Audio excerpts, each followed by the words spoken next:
Welcome back. We're so glad you're with us again, and we continue on this course of Basic Business Training 1. Last time we met, we were talking about the call to business, and we want to continue that conversation today. If you remember, what we talked about was that we have been made in the image of God as co-creators with Him, and we are to reflect that image in the work that we do. That work is not a burden, that work is not a curse, but work is a blessing. Work is what God delights in as He sees His people increase the scope of what He has given us on this earth so that many people and creation itself may flourish. And so what we want to think about today is, how is the work that you're doing fitting into the characteristics of who God is? I've taught many business people. I've also taught many pastors. And often when I ask pastors, can you tell the story of how it is that you became to be a pastor? Many of them are able to say yes, and they tell us a story of how they felt called or how they felt led into becoming a pulpit pastor, a pastor within the church building. But when I ask business people, can you tell me the story of how you felt called or led into doing the business that you are doing? I often am met with blank stares and no, I just kind of started because my family did it, or I started this business because I saw somebody else doing it. And so we often don't know, we can't articulate how the business that we are doing is actually fitting into the characteristics of who God is. And so we want to remember that part of being made in God's image means that we reflect a part of who He is. We participate in fulfilling an aspect of God's character. Some of us actually participate in fulfilling several aspects of God's character. And so I'm going to go through a list of 6 different characteristics of God. And I want you to think about whether you are fulfilling one of those characteristics. And if you are in a group as we are going through this, I'd like for you to either stand up or raise your hand or in some way acknowledge that this is what God has equipped you to do, is to fulfill that characteristic. The first the first one on your chart, and by the way, this chart should be in your workbook, is that God is a redemptive God, and He is involved in redemptive work, and some of us are His hands and His feet for fulfilling that redemptive work. And this, of course, relates to God's saving and the reconciling actions that He has of bringing people to Himself. This may include a number of different jobs, but some of those jobs that I might list here would be pastors or counselors. It might be people who are engaged in peace building. It might be writers of songs, writers of books, writers of poetry. It may be artists who are creating and painting, artists who are describing things in so many different ways that help people to understand that God is a redemptive God. It may also be actors, people who are acting in films. If we think about films such as the Jesus film, there are actors in there who are helping to just give the message of God's redemptive work. And so think for yourself, are you involved in God's redemptive work? Is that an aspect of who God is that you are fulfilling in your life? And if so, please raise your hand or stand up, and we want to thank you for the work that you are doing. The second characteristic of God is that He is a creative God. And some of us have been given that mandate to be creative, to fashion the physical world around us, to take things that God has given us and to create new and different things with that. And this could include a whole host of jobs, and I can't list them all, but let me just give you a couple in our chart there. Interior designers, metal workers, carpenters, builders, fashion designers, architects, novelists, urban planners. Those are just a few of the jobs that are engaged in the creative work, fulfilling the creative aspect of who God is. And so if you are involved in God's creative work, or if you are fashioning something for humanity or the world to enjoy in some way or other, please raise your hand and stand. And we want to thank you for that work. The next thing we know is that God is a providential God, and some of us are involved in also providing for people and the different needs that they have. And those needs can come in different shapes and forms. And so, again, for this list, think for yourself whether you are engaged in being a providential person, fulfilling that aspect of who God is. That would include shopkeepers. We all need to buy our eggs and our bread and our sugar and our tea and our coffee, the things that we need on a regular basis. And some of us are called to be those types of providential caregivers for people. It would include farmers and repair people, entrepreneurs, mechanics, janitors, those who are involved in keeping the economic and the political order working. And so if you are involved in God's providential work, I would like you to stand up or to raise your hand, and we want to thank you for the work that you are doing. The next one is justice work, and we know that God is a God of justice, but God has equipped certain people to be his hands and feet as it relates to justice in this world, and we are to help to maintain justice, and that would include judges and lawyers, city managers and prison wardens and guards, police officers, who are helping to make sure that justice will take place. So if you are involved in God's justice work and fulfilling that aspect of who God is, please raise your hand or stand, and we thank you for your work. The next one is that we know that God is a God of justice, but he is also a God of compassion. And some of us are called to compassionate work, fulfilling the compassionate side of who God is. And that would include his involvement in comforting and in healing and in guiding. And again, there are many jobs that could be found in this category, and so you have to think for yourself. But it would include caregivers and parents, home help, doctors, nurses, paramedics, therapists, social workers, community workers, nonprofit workers.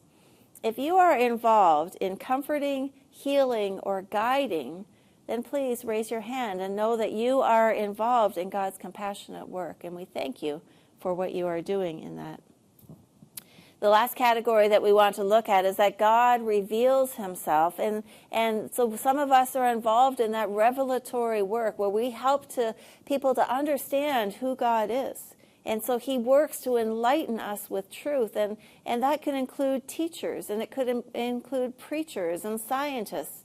It could include journalists and writers. And so if you are involved in God's revelatory work, helping to bring truth to the world, then please raise your hand or stand, and we thank you for your work.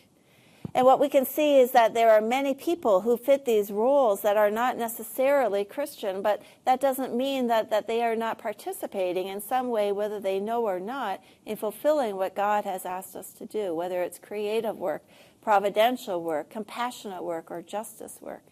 But those of us who are Christian, we for sure need to know that our responsibility is to be those image bearers of God, that reflection, that when people see us, it doesn't take much for them to realize that we are just a reflection of something greater, and that greater is God, and that gives him the glory. And so as we think about this, as we think about all these different characteristics and all these jobs that fit into the professions that fit into some characteristic of God, we then want to say, what is the purpose of business then from God's perspective? How do we summarize this? And we would say, of course, that it is to fulfill the Great Commitment, but the way we do that is first by creating goods and services that allow the individuals or the communities in order to flourish, and that would include the customers. So the primary purpose for business is to help this world flourish, to help customers to flourish. The second purpose for business, then, is to provide meaningful work that will allow the God-given creativity to come out of our employees, those who are working with us. Not everybody has the capacity to run a business. Not everybody has what it takes to do all the management and the personnel work and the oversight. Some of us have been made to be able to flourish in whatever it is that business is actually producing, and that's where our joy comes from. But we also, wherever we are, we need to have that capability and that calling to be released so that we can do it in a way that gives glory to God. And so what we want to say essentially is that the purpose of doing business is to help people flourish, whether they are customers or whether they are employees. Now, a lot of times we will get a little bit of pushback from business people who say, well, the real reason I started doing business was because I wanted to take care of my family and to put food on my table. And what about that? Where does profit fit in? And we say it's absolutely important for us to put food on the table and for you to profit from the business that you are doing. The problem comes in when we see profit as the end, the goal that we are working towards, rather than a means to an end. Let me explain what I mean by that. I need to make profit in order to be able to take care of my family and to take care of my employees and to grow my business so that I can reach more customers. But my primary goal should not be only the profit for my family. That's just one of the benefits that comes from doing business. My ultimate goal is to do something that helps people flourish, whether they are customers or employees. And so we want to liken that to this type of an example. I need to eat in order to live, right? We all agree that I need to eat in order to live. What happens if I live to eat? What happens if I get up every day and all I can think about is stuffing food in my mouth, and then I go to sleep at night and I wake up the next morning and I'm just all about eating? I'm not helping anybody. I'm not doing anything for anybody. Eventually, I will gain weight, my body will struggle with obesity, my organs will begin to break down, and I have not been helpful. I've just been consuming. The similar thing is true for businesses. Businesses need a profit in order to live, but what happens when a business lives only for the profit? And I think that is one of the things that we have a challenge with as we look at the marketplace, is that we see that there are many business people that are living only for the profit, that as long as I get mine and as long as I can take care of myself, then it doesn't matter about the customer, and it certainly doesn't matter about the employees. And we believe that God is calling us to something greater than that, that profit is a means to an end, that yes, you deserve to be paid and you deserve to get a profit from the business, and your employees should be taken care of very well. But ultimately, your goal is the flourishing of those goods and services that you are providing for the customer to receive them, and that the world may become a little bit better because the kingdom of heaven is being realized in that place. And so the business needs profit to live, but it should not live for the profit. And too often we see that when we live for the profit, it doesn't matter what road I take as long as I get the profit. And we've seen many examples. I'm sure you can tell many examples of people who started out doing business for the customer, but along the way, it became about me, and it became about my profit, and it became about, I started this business, I put my sweat equity into there, I put my assets in there, I took the risk, therefore I should be able to do what I want to do. And I think that God is saying, yes, we want you to benefit from it, but your primary goal that I put you on this earth is to make this earth a better place. And you can do that by helping your customers flourish. And by the way, when your focus is on customers flourishing, your business will actually do better as well. People are able to tell if somebody is in it for the profit and for themselves only, or if you really care about the customer. So in the end, it ends up being a good thing for you. And so we want to make sure that we keep profit in its proper perspective. What we can see from God's plan is that his plan in Genesis 1 and 2 is economical, it's ecological, and it's ecumenical. What do those words all mean? Economical means that the art of managing a household. And one of the things that we see very early on in Scripture is that God has economy or economics already in Genesis chapter 2. Look at what Genesis 2 verse 12 says. It says, the name of the first river is Pishon. It flows around the whole land of Havilah where there is gold. The gold of that land is good. The bdellium and the onyx stone are there. God is already telling us in Genesis chapter 2, before we get to the fall, about precious stones and gold and what are the implications for that. The implications for that is that he's setting up an economic system, because that will eventually be helpful in use of trade and other things as the world economics begins to develop.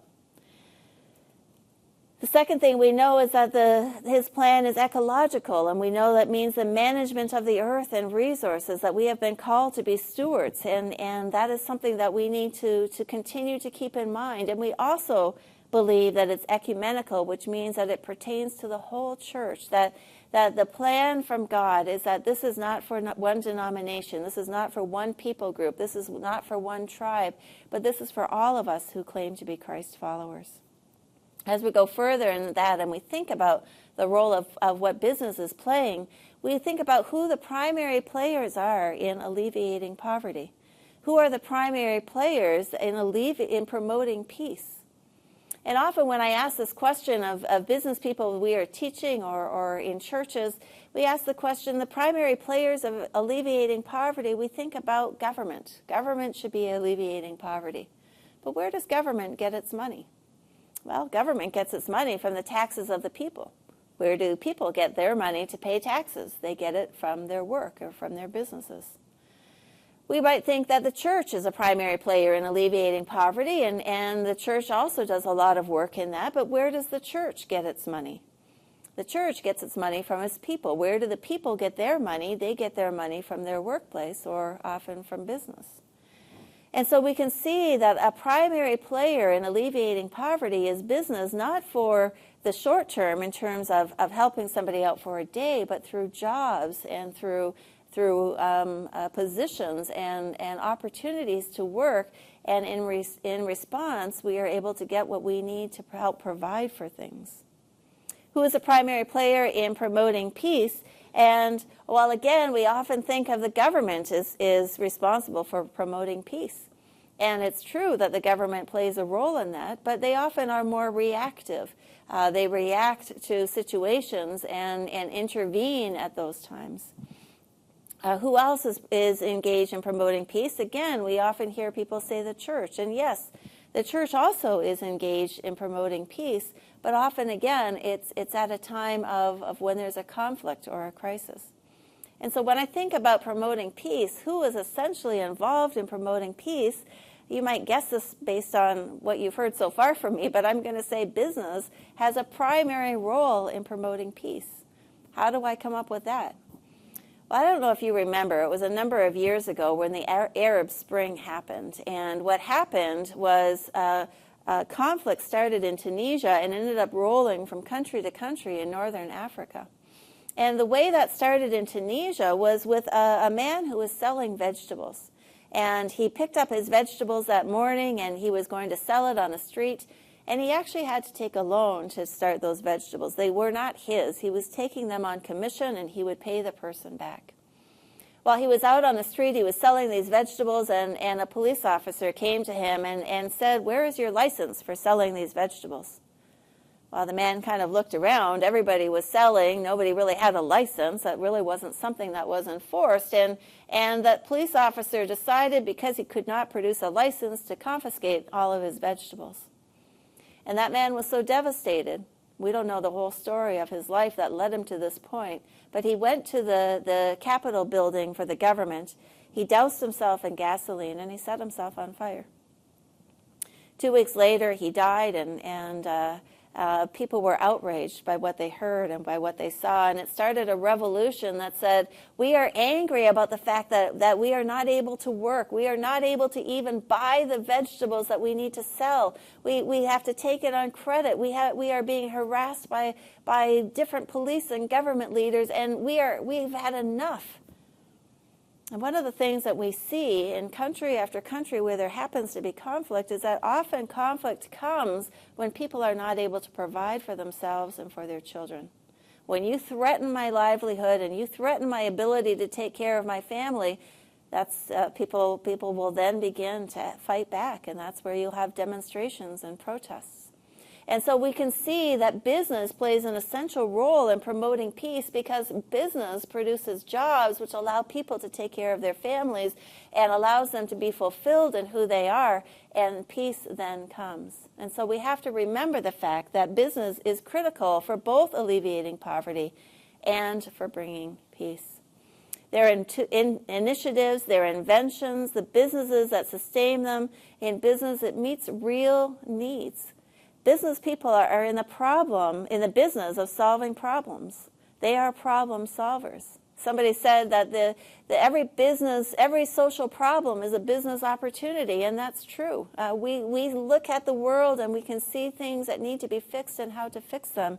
and go about doing that. So flourishing goes beyond poverty. It goes beyond living a life of poverty to a fuller life. And business is able to do that through the creation of jobs as well as the creation of goods and services that help us to live those lives of flourishing. We want to now look at what does this look like from a biblical perspective. Again, who are some business people in the Bible who were involved in business, and how did God use them? In your workbook, excuse me, there's a chart with the names of business people in the Bible.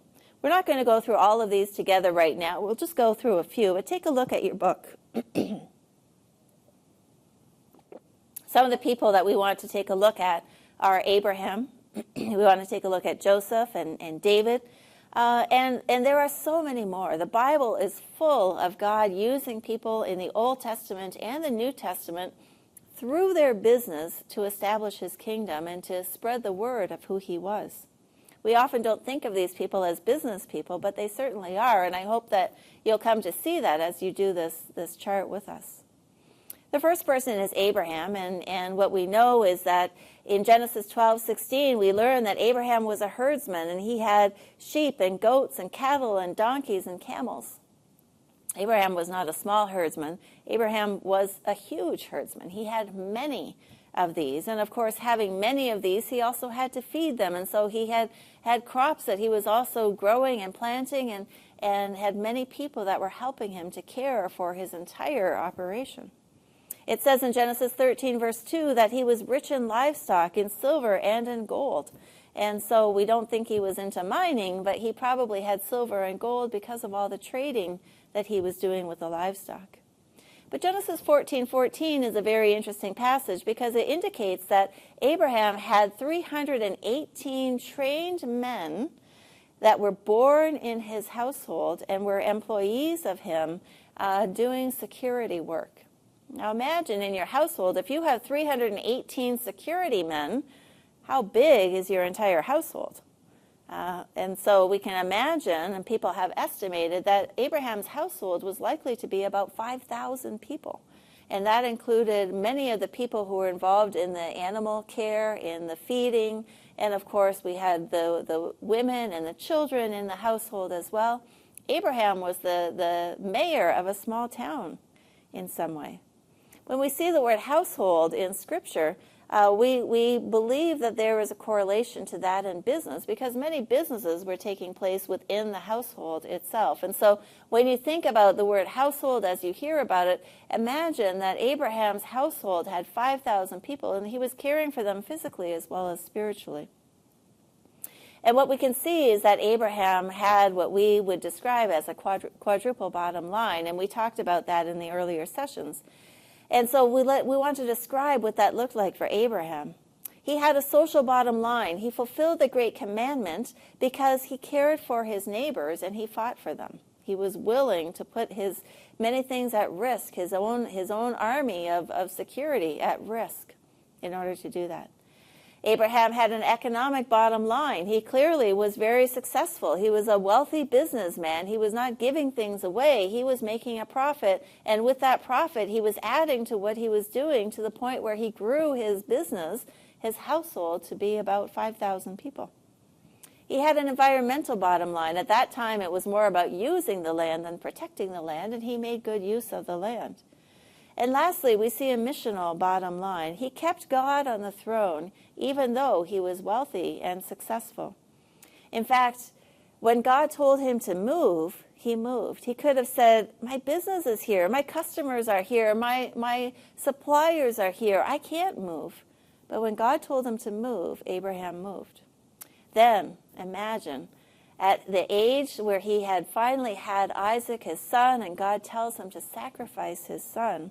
And Abraham is willing to do that, even though he was probably about 120 years old at that time.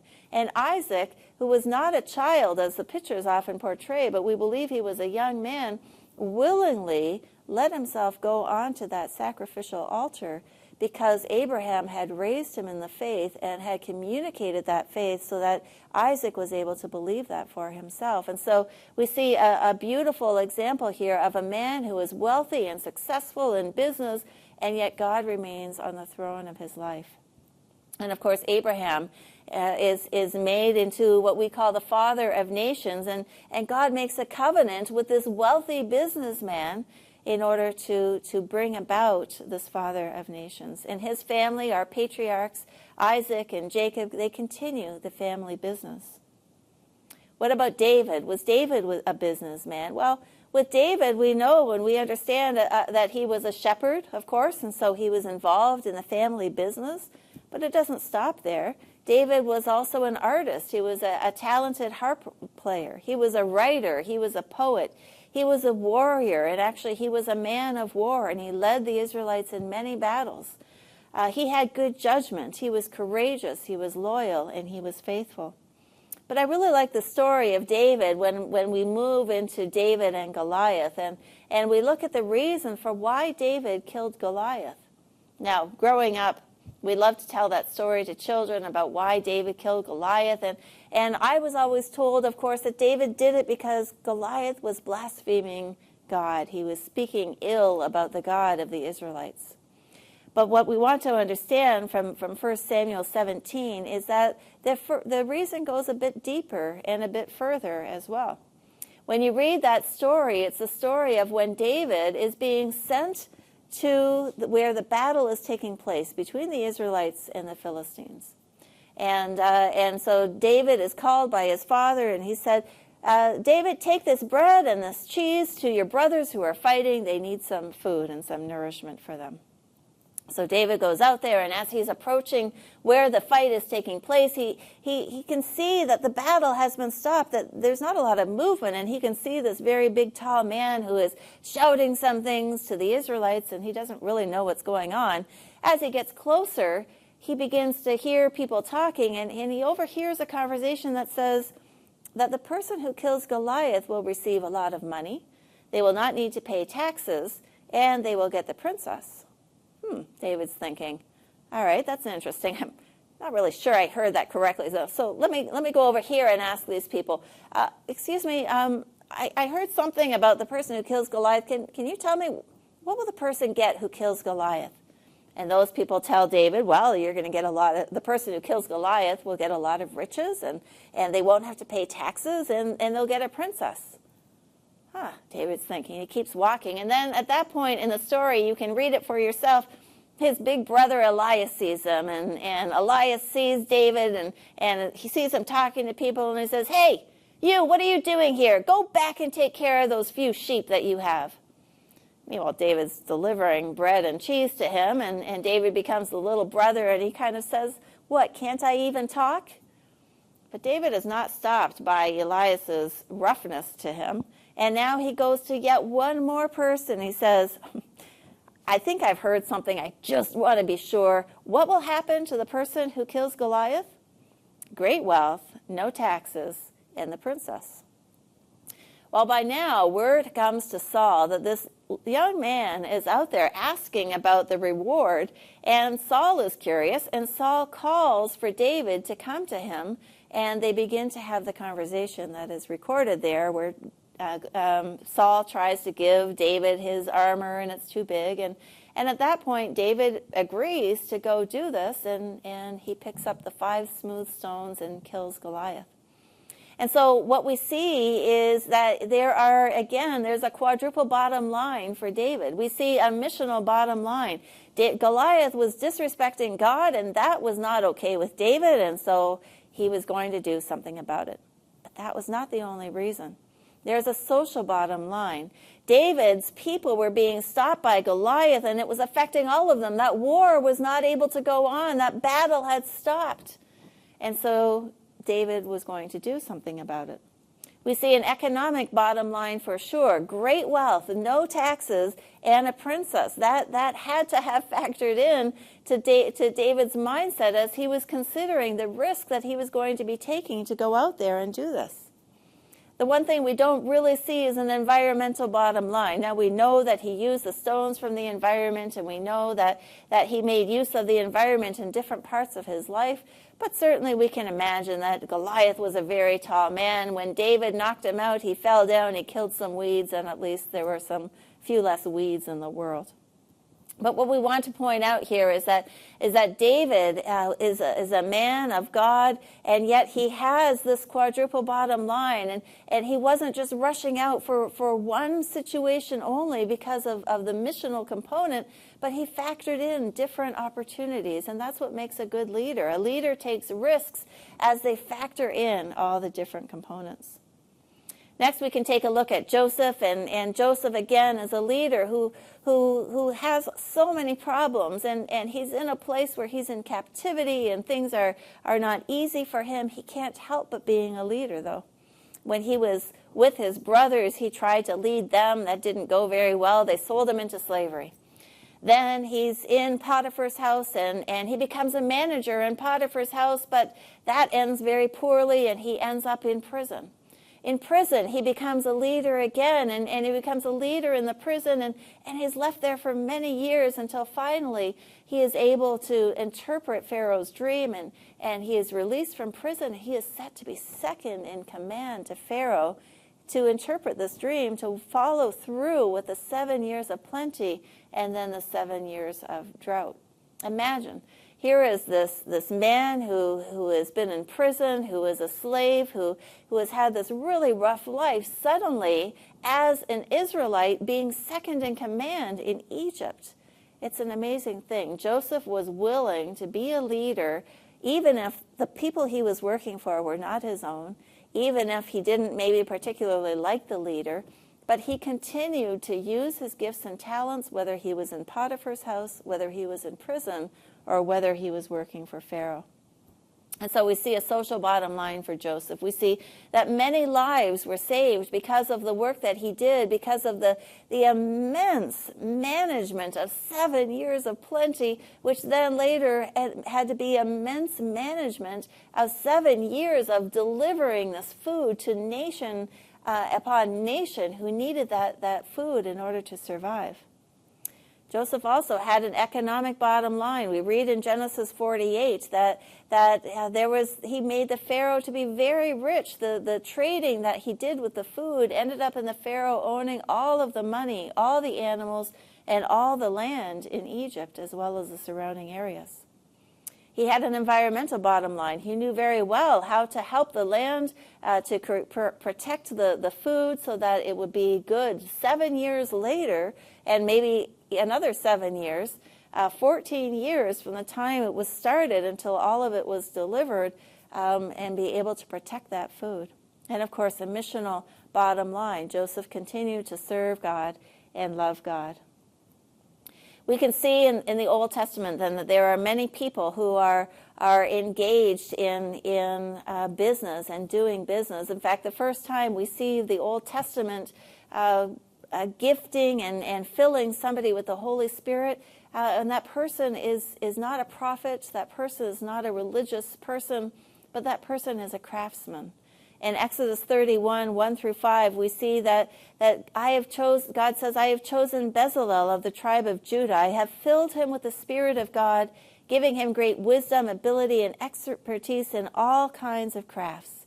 He is a master craftsman, expert in working with gold, silver, and bronze. He is a master at every craft.